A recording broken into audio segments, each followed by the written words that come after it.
పాలు, పాల ఉత్పత్తుల మార్కెటింగ్తో పాటు రైతులకు అవసరమైన అనేక వ్యవసాయ అనుబంధ కార్యకలాపాల్లో పాలు పంచుకుంటోన్న గుంటూరు జిల్లాలోని సంగం డెయిరీ పంటల సాగులో నూతన వంగడాలను సైతం అందుబాటులోకి తెస్తోంది. సరికొత్తగా సంకర టమాటో వంగడాన్ని విడుదల చేశారు. రుద్ర పేరుతో విడుదల చేసిన SSTH1 హైబ్రిడ్ టమాటో విత్తనాన్ని రైతులకు చేరువ చెయ్యనున్నారు. ప్రస్తుతం మార్కెట్లో ఉన్న పలు రకాల టమాటో రకాల కంటే భిన్నమైన గుణాలతో మెత్తటి గుజ్జు, పులుపుతో వినియోగదారులకు అనువుగా ఉండేలా ఈ సరికొత్త టమాటోను రూపొందించామని ఆ సంస్థ కార్యనిర్వాహక సంచాలకులు, విశ్రాంత శాస్త్రవేత్త డాక్టర్ ఆలపాటి సత్యనారాయణ చెబుతున్నారు. 60 రోజులకే కోతకొచ్చి ఎక్కువ రోజుల పాటు నిల్వ ఉండి దూర ప్రాంతాలకు రవాణా చేయటానికి అనువుగా ఉంటుందని ఆయన చెబుతున్నారు.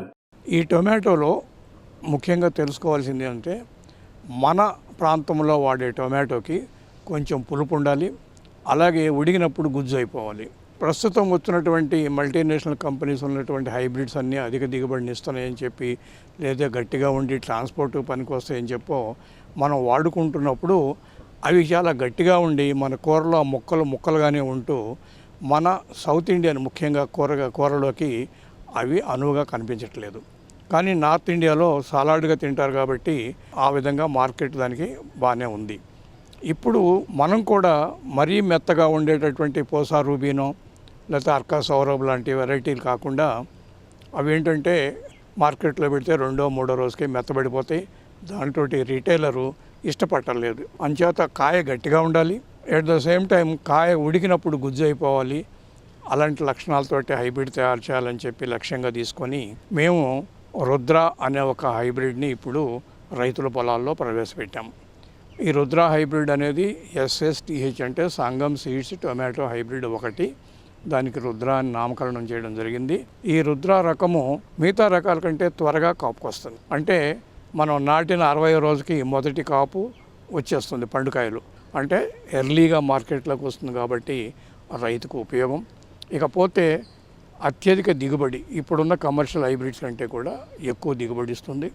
కాయ కూడా యావరేజ్ని అంటే సరాసరి 80 గ్రాముల పైన ఉంటుంది. కాయ గుండ్రంగా ఉంటుంది, పండినప్పుడు మంచి ఎరుపు రంగు వస్తుంది. దాని కీపింగ్ క్వాలిటీ కూడా చాలా బాగుంది. కాయ గట్టిగా ఉంటుంది కాబట్టి ట్రాన్స్పోర్ట్ బాగుంది. కాబట్టి రైతు పాల నుంచి మార్కెట్ నుంచి ఇతర ప్రాంతాలకి వెళ్ళటానికి కూడా దీనికి అనువుగా ఉంది.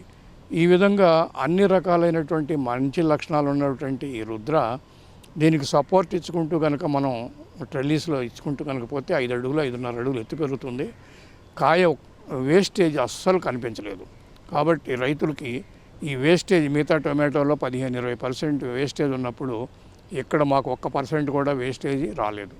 కమర్షియల్ హైబ్రిడ్స్తో పోలిస్తే దాదాపు 30-40% అధిక దిగుబడిని ఇచ్చింది.